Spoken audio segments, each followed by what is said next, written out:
హే! Hi! ఈరోజు climate కూల్‌గా ఉందని చెప్పేసి మోపిదేవి టెంపుల్‌కయితే వెళ్ళిపోదాము అనుకున్నాను. ఎంతకీ వెయిట్ చేసిన బసెస్ అయితే ఇంకా లెమన్ సోడా అయితే తాగాను. నాకు తెలిసి ఇది ఎవరు మార్నింగ్ మార్నింగ్ తాగుండారేమో నాకు తెలిసి. గంట వెయిట్ చేస్తే గానీ బస్సు రాలేదు. ఆ బస్సా ఖాళీ లేదు అసల. బస్సు ఎక్కాక వీడియో చేద్దామంటే అసలు కుదరలేదు. పాపం ఆంటీ ఎవరు ఆంటీని తీస్తున్నా అనుకుని నవ్వుతున్నారు. ఏం రోడ్లురా నాయనా అనిపించింది అసలు. నాకు ఒకటి అర్థం కాదు, బస్సులో అది ఎందుకు ఇస్తారు పడిపోకుండా. కానీ అది పట్టుకున్నా పడిపోతున్నామే. బాబాయ్ అలా డ్రైవ్ చేస్తున్నాడు మరి. టెంపుల్లోకి అయితే ఫోన్ అలౌ లేదు, సో అందుకే వీడియో తీయలేదు. బయట ప్రసాదం లైన్ చూస్తే దర్శనం లైన్ కన్నా చాలా క్యూ ఉందన్నమాట. ఇంకా నేనైతే లడ్డు పులిహోర తీసుకొని బయటకు వచ్చేసాను.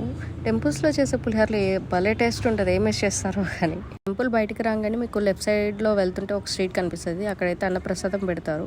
సో ఈరోజు నేనైతే అన్నప్రసాదం తింటాకైతే వెళ్ళిపోయాను. సో అక్కడ నా బ్యాడ్ లక్ ఏంటంటే అక్కడ వెళ్ళాక ఇంకా కర్రీ ఒకటే మిగిలింది, కర్రీ వేసుకొని తినేసాను. అండ్ సాంబార్ కూడా ఉంది, చాలా టేస్ట్ ఉంది, బాగుంది, నచ్చింది నాకు.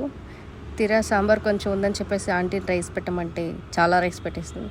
తీరా రైస్ పెట్టాక చూస్తే సాంబార్ ఏమీ లేవన్నమాట. సరే అని చెప్పి వెయిట్ చేయించి లాస్ట్లో మజ్జిగ అయితే తెప్పించారు, మజ్జిగతో తినేసాను. బయటకు వచ్చాక చూస్తే చాలా నాగపడగలు ఉన్నాయి అనమాట, చాలా బాగుంది. మీలో ఎవరైనా వెళ్తే అన్నీ చూడండి, వెరీ నైస్. మార్నింగ్ క్లైమేట్ బాగుందని వస్తే ఎండబాబు స్ట్రా వేసుకొని ఎనర్జీ మొత్తం ట్రైన్ చేస్తాడు.